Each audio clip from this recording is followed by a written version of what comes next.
남편이 눈앞에서 죽는 거를 저는 봤어요. 이 끝까지 올라가더라고 이게. 심장이 멈추기 전까지. 그리고 심장이 딱 멈춘 거예요. 심장이 멈춰서 응급실에 오실 때는 거의 돌아가기 직전으로 오셨죠.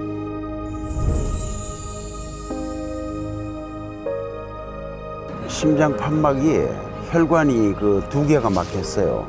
그래서 하나 가지고 이렇게 하다가 그게 이제 멈춰질 무렵에 이제 그걸 알고 쓰러진 거지. 그래서 시민성 쇼크라고 하거든요. 갑자기 심장이 멎어서 거의 우리나라 사망 원인 2위 심장질환.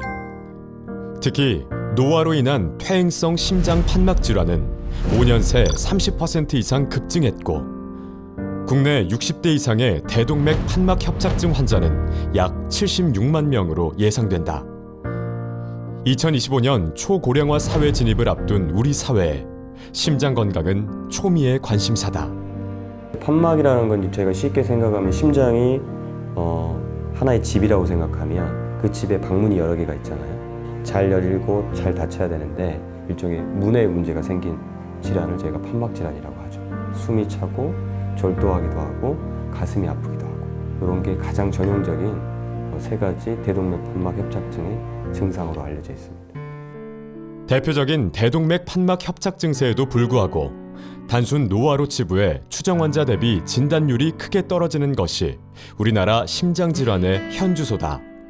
그렇다면 3년 전 대동맥 판막 협착증 진단을 받은 사례자는 어땠을까? 퇴행성 질환치고는 젊으셨고 60대 초반이시니까 체구도 좋으시고 그러셔갖고 잘 못 느끼셨다. 이게 증상이 있었는데 못 느끼시고 참다가 무슨 이제 계기로 힘을 한번 썼는데 맥을 못 쓰겠더라고요. 그래 그때 그게 아마 이 증상이었는데 그걸 그냥 넘겨가지고 그냥 이렇게 이제 쓰러진 것 같아요. 숨을 못 쉬겠어요. 막 끝까지 차고 올라가서 땀이 막 났습니다. 땀이 엄청나게 났어요. 식은 땀이. 그리고 옷이 다 젖고. 심장계 이 지표가 이게 사망으로 가는 거예요. 쭉 일주서. 잘못하면 이게 가는 거 아니냐. 이거 뭐 빨리 손을 써야지. 했더니 그때 이제 그 탑이 그 시술을 한 거예요. 예, 가슴을 열고 심장이 정지한 상태에서 문제 있는 거를 다 잘라내고 새 판막을 심어주는 수술적인 방법이 있고요.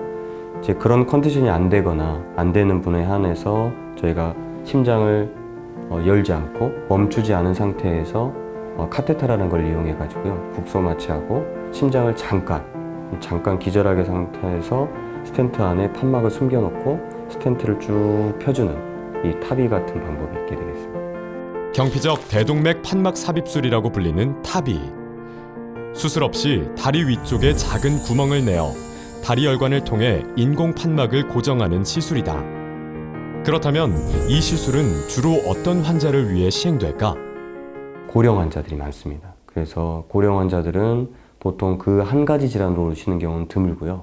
기저질환에 당뇨도 있고 고혈압도 있고 때로는 뇌졸중도 앓으셨고 일상생활을 좀 잘 못하시는 경우, 그런 경우에 우선적으로 타비를 생각해 보고 있는 거죠.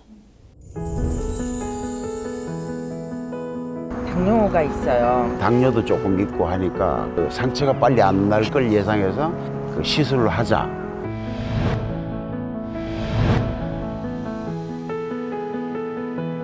너무 좋았어요. 왜 그랬냐면 탑이 시술을 하고 수술실에서 나오자마자 이 산소호흡기를 자기가 자기 손으로 빼고 숨쉬기가 너무 좋아 이랬는데 시술을 하고 그 다음에 일상으로 돌아가는 게 굉장히 짧아서 환자분들도 굉장히 만족하시고 태어나시면 바로 일상생활 하시거든요. 삶의 질이 굉장히 개선이 되죠.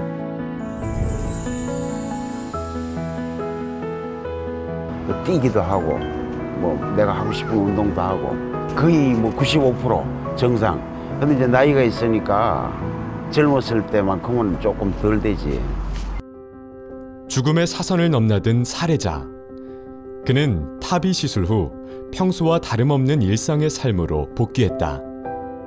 어쩌면 그의 일상은 심장질환이 더는 두려움의 존재가 아님을 우리에게 알리는 메시지일 것이다. 저 같은 그 판막이 이상이 있다든지 뭐 혈관이 막혔다든지 하면 간단한 혈관 시술로 어떤 환자든지 이걸 추천하고 싶습니다. 진짜. 평상시에 그 없었던 숨찬다거나 가슴이 불편하시다거나 아니면 잠깐 이렇게 졸도하는 이런 증상들이 있으시면은 보통 일반 환자분들은 되게 겁을 많이 내시고 아 이거 큰 병이면 어떡하지?